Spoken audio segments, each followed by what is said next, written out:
Yeah, look, I thought Brett was brilliant on a global level. I mean, I must have emceed about a dozen conferences this year, mainly in Europe. And in terms of the quality of his presentation, I think the thing that really struck me was the amount of content that he got out within, it must have been 45 minutes to an hour, and the way, the erudite, insightful way, clearly without notes, that he was able to present, backed up by the slides, was world class. Absolutely 10 out of 10. Ernest Hemingway, I read a line once in a book by Ernest Hemingway, and it's a conversation between two characters, Mike and Bill, and I think this really encapsulates how we experience change as humans.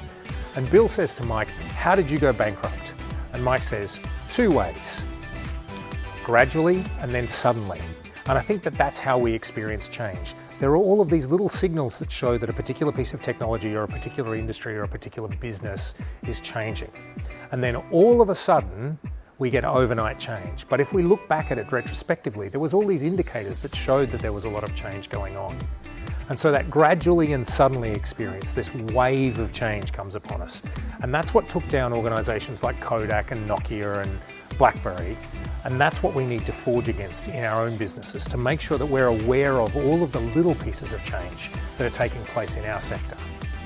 First saw Brett Wiskar speak at the Ag in the 20th Century event that TISB held, and I was just blown away with the delivery of the content, his knowledge and understanding. The research and time and effort that he put into the event was just incredible, and we were just so impressed with him. The best feedback from any speaker at the event as well. He's pleasant to work with, he's easy to deal with, and I highly recommend him for your next event. So I hate to break it to you, but your brain doesn't work. It doesn't work for the situations you find yourself in today. None of ours do, and that's okay.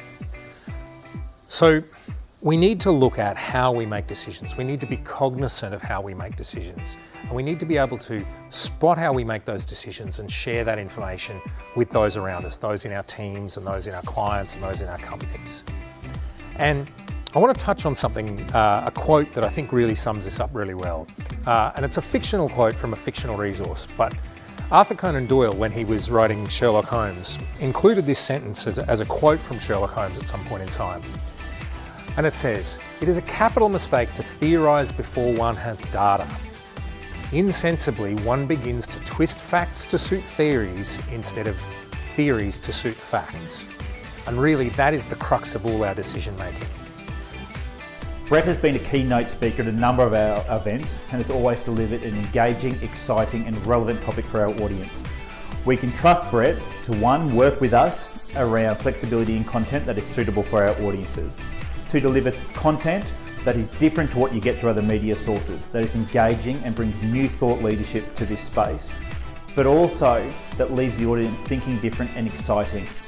We know that our feedback from our event with Brett speaking always rate his speeches higher than other speakers on our programs.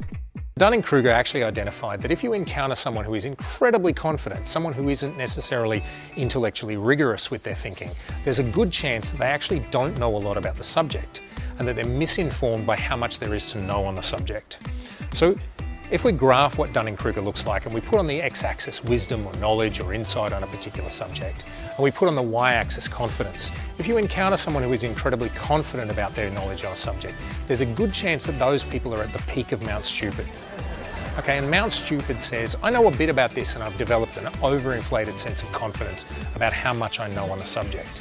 And if you encounter someone who says they don't know a great deal, there's a good chance that they've come off the peak of Mount Stupid and they're in the valley of despair. They're actually on their journey to becoming a real subject matter expert.